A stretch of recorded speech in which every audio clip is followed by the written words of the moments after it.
Investor सबसे ज़्यादा अपने म्यूचुअल फंड एसआईपी को कहाँ रोकते हैं? सबसे ज़्यादा इन्वेस्टर अपने म्यूचुअल फंड एसआईपी को पॉज कहाँ करते हैं?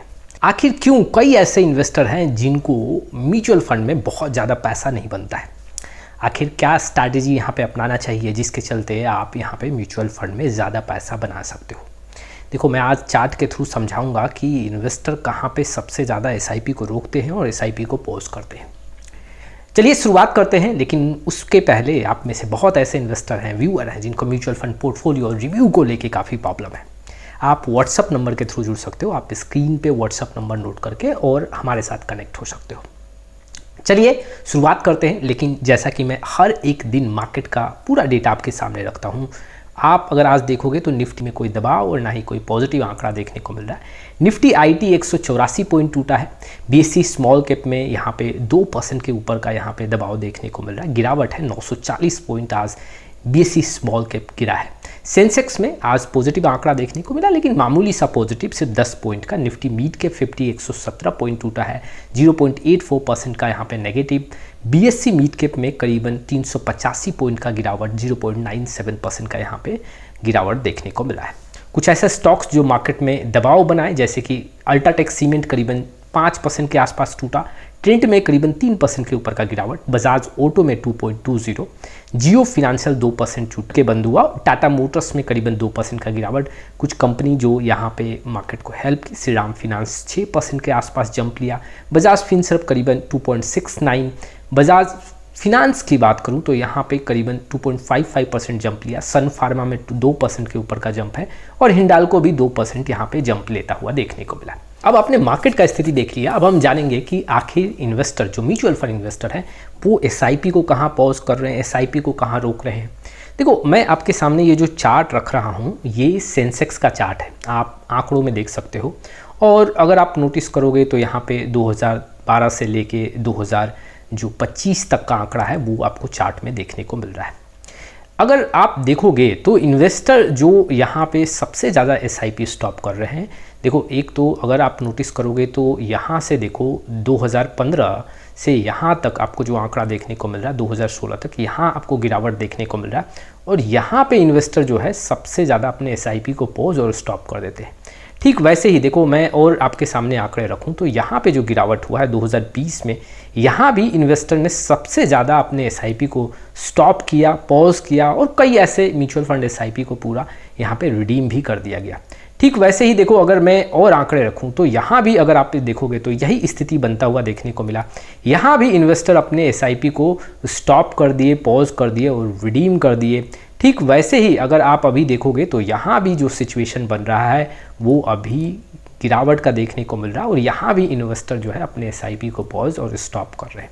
लेकिन अगर आप नोटिस करोगे तो ऐसे गिरावट के बाद जो आंकड़े हमें देखने को मिलते हैं वो काफ़ी पॉजिटिव देखने को मिलते हैं। देखो, मैं थोड़ा सा आपके सामने यहाँ पे डेटा रखता हूँ। यहाँ पे देखो गिरावट देखने को मिला, आपने नोटिस किया, मैंने बताया था कि यहाँ पे गिरावट देखने को मिला 2015 और 16 में, और यहाँ पे इन्वेस्टर ने एसआईपी स्टॉप कर दिया और अपना वहाँ पे जो है रिडीम भी किए। कई ऐसे इन्वेस्टर हैं जो वहाँ पे अपने एसआईपी को पॉज भी कर दिए। अब देखो, यहाँ से जो इन्वेस्टर कंटिन्यू कर रहे हैं, जो इन्वेस्टर मान लो यहाँ पे एसआईपी नहीं रोके, वो कंटिन्यू कर रहे हैं, उनको देखो प्रॉफिट कितना हुआ है। अगर आप देखोगे तो यहाँ पे जो आंकड़ा देखने को मिल रहा है, गिरावट में यहाँ पे रुक गए, कंटिन्यू किए, उसके बाद जो गेन देखने को मिला वो 82% देखने को मिला। इन्वेस्टर यहाँ पे अपने एसआईपी को स्टॉप कर दिए, रिडीम कर दिए, तो उनको तो फ़ायदा नहीं हुआ, उनको म्यूचुअल फंड में नुकसान हुआ, क्योंकि वो नुकसान में निकल गए और उनका एक्सपीरियंस भी यहाँ कुछ खास देखने को नहीं मिला। लेकिन जो इन्वेस्टर यहाँ पे रुक गए उनको 82% का फिर रिटर्न देखने को मिला यहाँ से। अच्छा, कई ऐसे इन्वेस्टर यहाँ पे ये भी बोलेंगे कि अब 82% का रिटर्न क्या है, जो इन्वेस्टर यहाँ पे बने होंगे उनको तो कम रिटर्न देखने को मिल रहा है। देखो, जो इन्वेस्टर यहाँ से एसआईपी कर रहे होंगे, यहाँ से भी एसआईपी कर रहे हैं, उनको भी 43% का रिटर्न देखने को मिला। तो अगर आप मार्केट में बने रहोगे तभी रिटर्न देखने को मिलेगा। गिरावट हुआ, आप डर के मारे यहाँ से एसआईपी अपना यहाँ पे स्टॉप कर दिए, तो आपको रिटर्न वहाँ पे बनता हुआ देखने को नहीं मिला। मैं दूसरा एग्जांपल भी आपके सामने रखता हूँ। यहाँ पे 2020 में गिरावट देखने को मिला, लेकिन जो इन्वेस्टर यहाँ पे रुक गए अपने गिरावट में, मान लो वो अपना माल नहीं बेचे या फिर अपने म्यूचुअल फंड को रिडीम नहीं किए या फिर अपने एसआईपी को स्टॉप नहीं किए, अब उनको देखो कितना गेन देखने को मिला, 101% का गेन देखने को मिला। यहाँ से अगर यहाँ का आप मेजरमेंट देखोगे तो करीबन 101% का यहाँ पे रिटर्न बनता हुआ देखने को मिला है। यहाँ पे जो इन्वेस्टर गिरावट के चलते एसआईपी को रोक दिए, पॉज कर दिए, पूरा म्यूचुअल फंड रिडीम कर दिए, उनको वहाँ पे 101% का रिटर्न जो एक देखने को मिल रहा है वो वहाँ पे नहीं। कई ऐसे इन्वेस्टर हैं यहाँ ये बोलेंगे कि जो लोग यहाँ पे एसआईपी किए होंगे उनको भी देखो तो करीबन 46% का रिटर्न देखने को मिल रहा है, लेकिन अगर आप यहाँ पे रुक गए और यहाँ भी कुछ लमसम कर दिए तो रिटर्न देखो करीबन 101-105% के आसपास का देखने को मिल रहा है। ठीक वैसे ही देखो मैंने यहाँ भी बताया कि इन्वेस्टर जो है यहाँ पे एसआईपी को रोक रहे हैं, यहाँ पे एसआईपी पोज कर रहे हैं, रिडीम कर रहे हैं, लेकिन देखो उसके बाद का कितना रिटर्न देखने को मिला वो आंकड़ा समझना पड़ेगा। देखो यहाँ से अगर मैं कैलकुलेट करूँ तो करीबन अगर आप नोटिस करोगे तो यहाँ पे पैसा जो बनता हुआ देखने को मिल रहा है वो 65% का पैसा बनता हुआ देखने को मिल रहा है। और इसमें इन्वेस्टमेंट ड्यूरेशन कितना है वो भी देख लो, ये 2022 से लेके और ये जो आंकड़ा है वो करीबन 2024 तक का है। करीबन आप 2 साल का आंकड़ा रखो, 2 साल में यहाँ पे 65% का रिटर्न बनता हुआ देखने को मिला है। देखो नोटिस करो तो यहाँ गिरावट के बाद ये रिटर्न देखने को मिला, ठीक वैसे ही यहाँ भी गिरावट के बाद ये आपको रिटर्न देखने को मिला। यहाँ भी अगर आप नोटिस करोगे यहाँ भी जो है गिरावट के बाद आपको यहाँ पे रिटर्न देखने को मिला, यहाँ से यहाँ तक जंप देखने को मिला। अगर आप देखोगे तो ठीक यहाँ भी आपको गिरावट देखने को मिल रहा है। अब जो इन्वेस्टर यहाँ पे अपने एसआईपी को स्टॉप कर दिए, पॉज कर दिए, अब उनको जो यहाँ से गेन देखने को मिलेगा उसका बेनिफिट नहीं होगा। और ऐसा भी नहीं है कि इस गिरावट में लोग यहाँ पे पैनिक सिचुएशन में नहीं आए थे, पैनिक सिचुएशन में आए थे, लेकिन कई ऐसे इन्वेस्टर हैं जो अपने आप को यहाँ पे सर्वाइव कर लिए, वेट किए, अपने लॉस में म्यूचुअल फंड्स को रिडीम नहीं किए, एसआईपी को स्टॉप नहीं किए, उनको बेनिफिट काफ़ी ज़्यादा देखने को मिला है। अब ये तो मैं आपके सामने सेंसेक्स का आंकड़ा रख रहा हूँ, अगर मैं आपके सामने small cap, mid cap index का आंकड़ा रखूँगा तो आप सरप्राइज हो जाओगे। देखो जो यहाँ पे आपको गेन देखने को मिल रहा है 56% का, यहाँ पे जो है स्मॉल कैप करीबन 80 से 90% जंप लिया। यहाँ पे जो आपको 105% या 100% का रिटर्न सेंसेक्स में देखने को मिल रहा है, स्मॉल कैप में यहाँ पे करीबन 150% का रिटर्न देखने को मिला।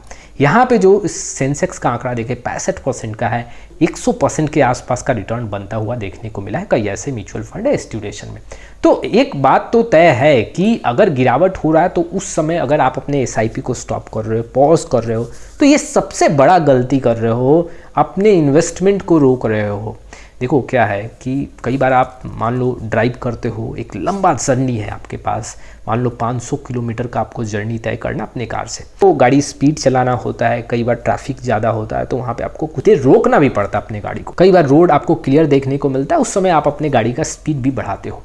तो आपको समझना पड़ेगा फंड जर्नी में ऐसे कई बार रेड लाइट आपको देखने को मिलेंगे, काफ़ी ज़्यादा ट्रैफिक देखने को मिलेगा, वहाँ पे रिटर्न स्लो होगा, कई बार आपका रिटर्न रुक जाएगा, कई बार ऐसा भी होगा कि आपको वहाँ पे रिटर्न नहीं बनेगा, लेकिन कई बार रोड क्लियर होता है तो आप स्पीड बढ़ाते हो अपने गाड़ी का। वैसे ही म्यूचुअल फंड में भी हायर रिटर्न बनता हुआ देखने को मिलेगा।